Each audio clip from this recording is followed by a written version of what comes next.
All right, everyone, welcome to Epiq Thursdays number 13. I'm delighted to have a super guest for you this time, and this time he's from Dubai.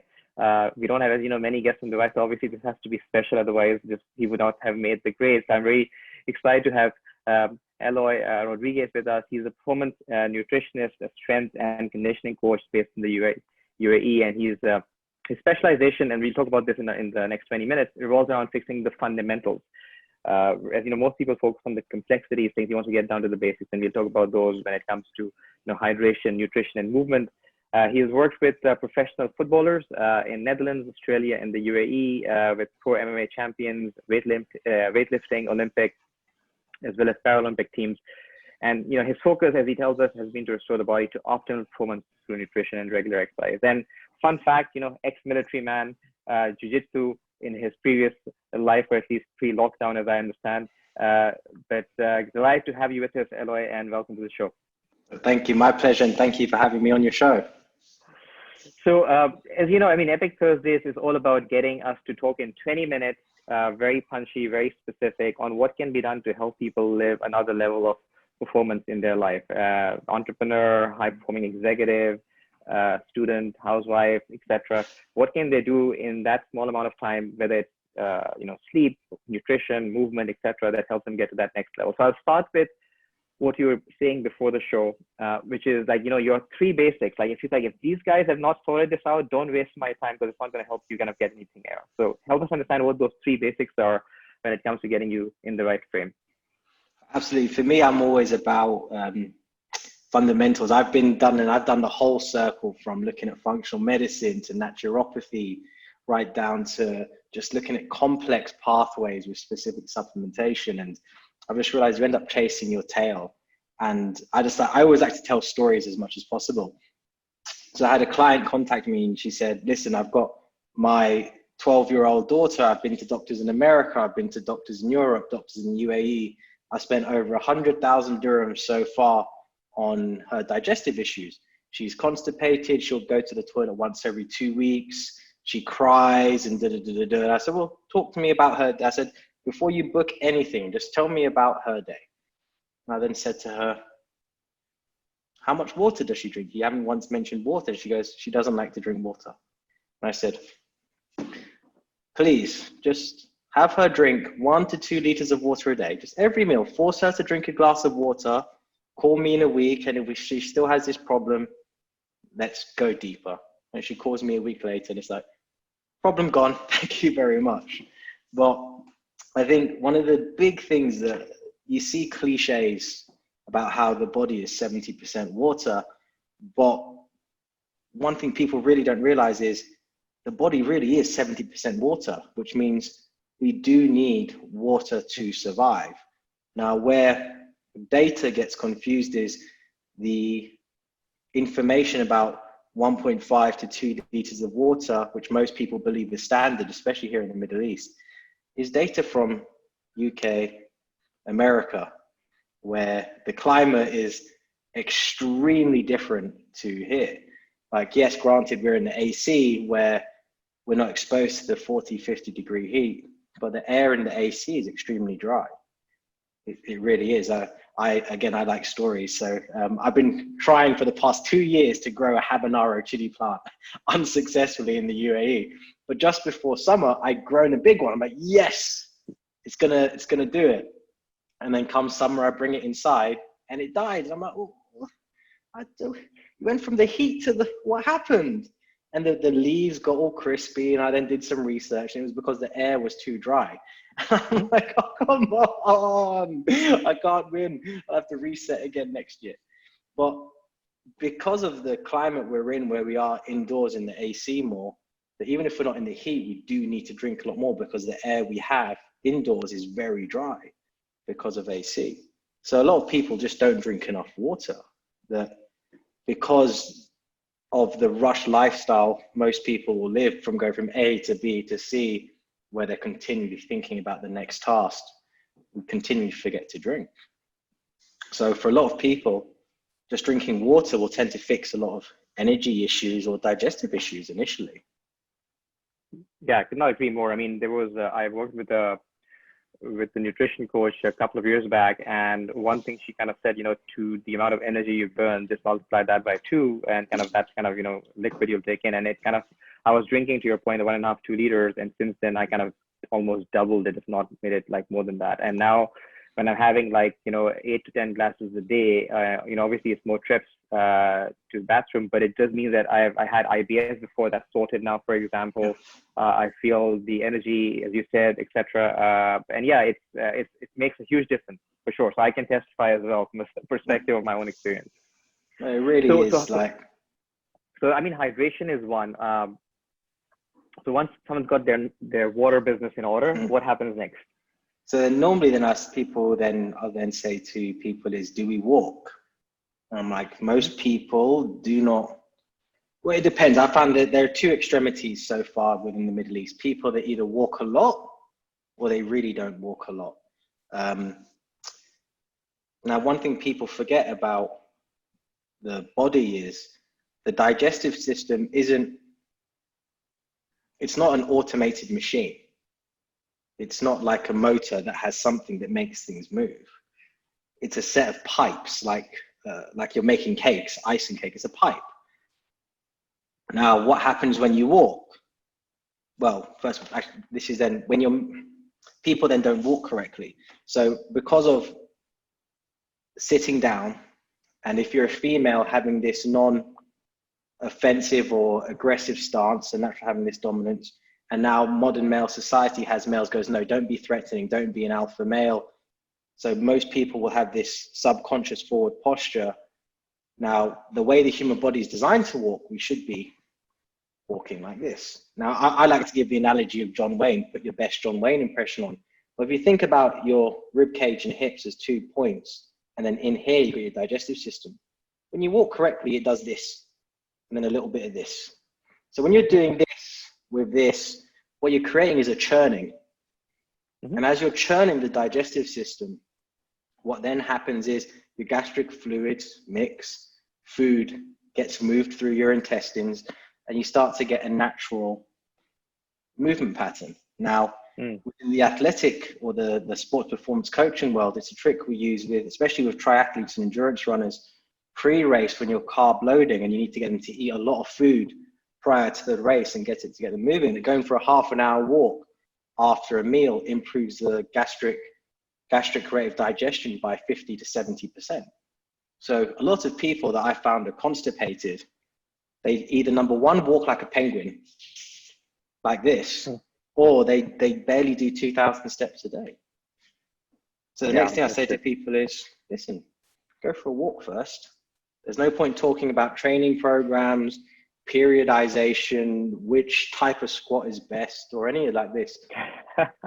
So you can go for a walk. If you can't go for a walk, well, it's the basics. Absolutely, couldn't agree with that more. I mean, I think walking is a huge thing, and I think it helps in many other ways, right? I think it helps with digestion, but also I think in general, especially if you have it post meal in the evening, for example, a light walk, not like a brisk walk, but a light 15-minute walk, helps your body get in that mode where it's kind of slowly moving, as you said, the digestion is in flow as opposed to going straight to bed.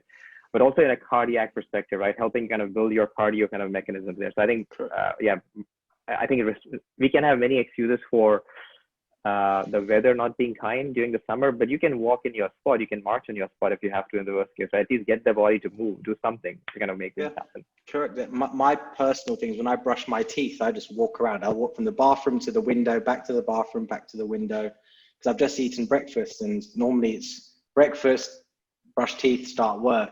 So for me, I just do this little track just to get some movement in. And I had some of my clients the challenge of trying to achieve 10,000 steps inside your house during lockdown. It is possible. You just have to be very, you've got to be active and just not say, I'm not going to sit down after I eat. Oh yeah, absolutely. So, so once you've got the hydration and nutrition, I think it's, hydration and the movement, the third thing you spoke was nutrition, right? That's the third thing you kind of have them think about? How they chew, how they eat. How they chew. All right. So how does that work? So then this is, I think, the hardest habit for people to fix is the way we eat. I'm ex-military, as you introduced, and it's been instilled in me from a very young age to just inhale food, just eat food and go. And a very high percentage of personal trainers have digestive issues. If not diarrhea, constipation, they will tend to have, at the very minimum, gassing and bloating issues, especially gas. Most personal trainers I've worked with will always have some form of digestive issue. But when we look at the natural lifestyle of a trainer, it's a case of, quick, there's a 2-minute gap between clients. Let me quickly get my food prep bag and inhale a meal. Or if we then transfer this to a high stress executive, they've quickly got a gap in between meetings. Then we just quickly eat whatever I can grab my hands on, whether it's a sandwich, whether it's this, whether it's that. Or if it's then a mum who's in charge of their kids, it's like, quick, they've fallen asleep, let me quickly eat a meal. But when we eat quickly, we've totally messed up our natural digestive system. So I won't go into the food prep side, but when I just talk to my clients about basic fundamentals digestion, I use the example of carbohydrates. Between our mouth and our stomachs, carbohydrates should be 70% broken down.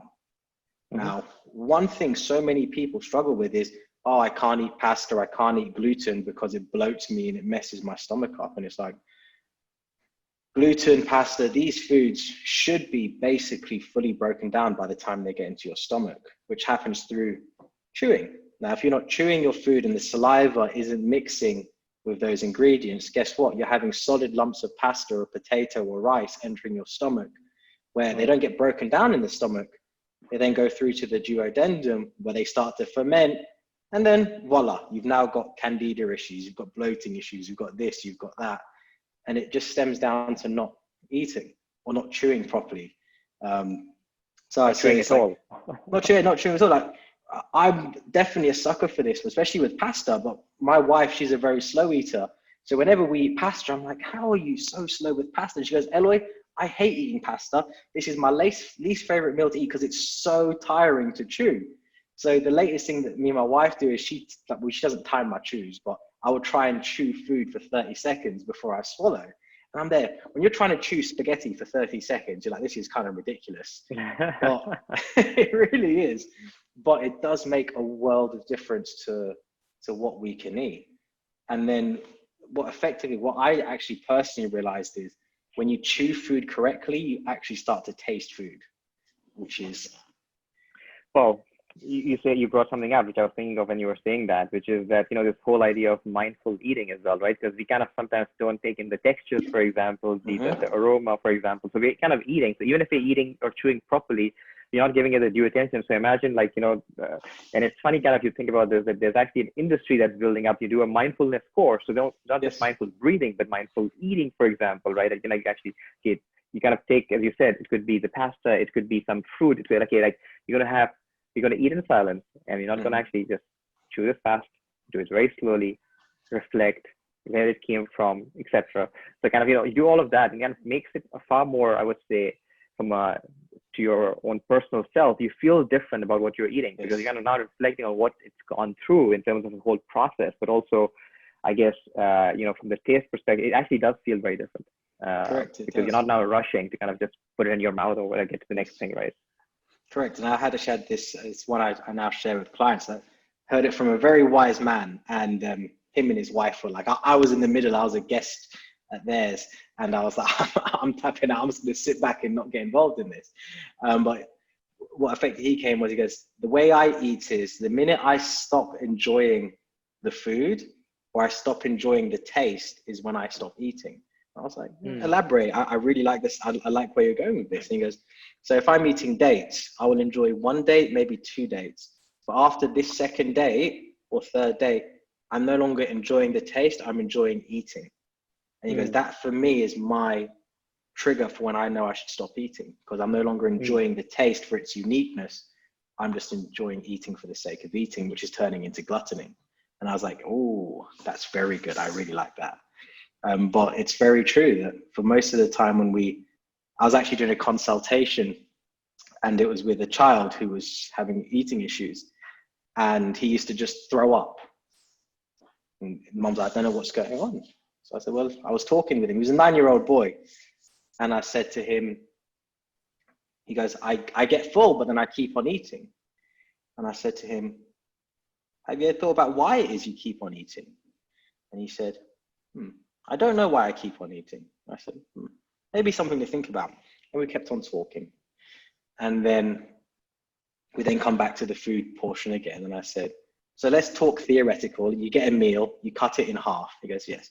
I goes, you have the half and you're full. He then goes, yes.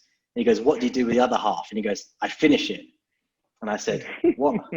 I said to him, what happens if you finish the other half? And he goes, I'm sick the next day. And I went, so what do you think you should do for that other half? And he goes, I should save it for tomorrow. And then I have lasagna tomorrow as well. And I went, there you go. So at 9 years old, he was able to become conscious of the fact of actually I get full, but I continue to eat when I'm full. And the result of that is I become sick. Most of us don't create that realization of we will overeat, which then creates for a lot of people a negative association of self-imagery of, oh, I've eaten, overeating, and it creates this horrible negative cycle that people then become lazier, they'll overeat more, they'll feel more negatives, they'll go to comfort food. And anyway, that's but yeah, I think so much of that self-realization comes from knowing when enjoyment has stopped and you've turned into something past enjoyment.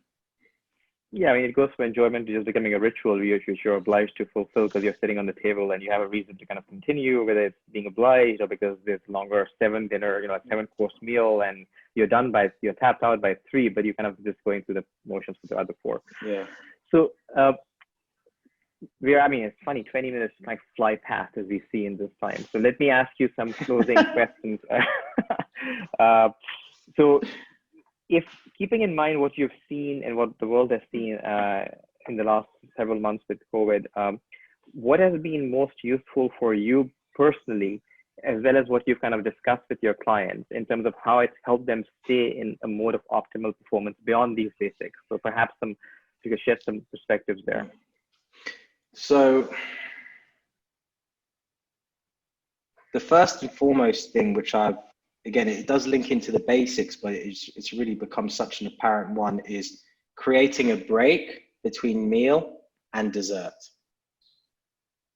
Now, for a lot of people in the evening, which tends to be the period of overeating, I will then say, have dinner, go for a walk, and if you're still hungry after a 15-minute walk, then have something, which is something I've used with a lot of clients, which has helped control that evening binging.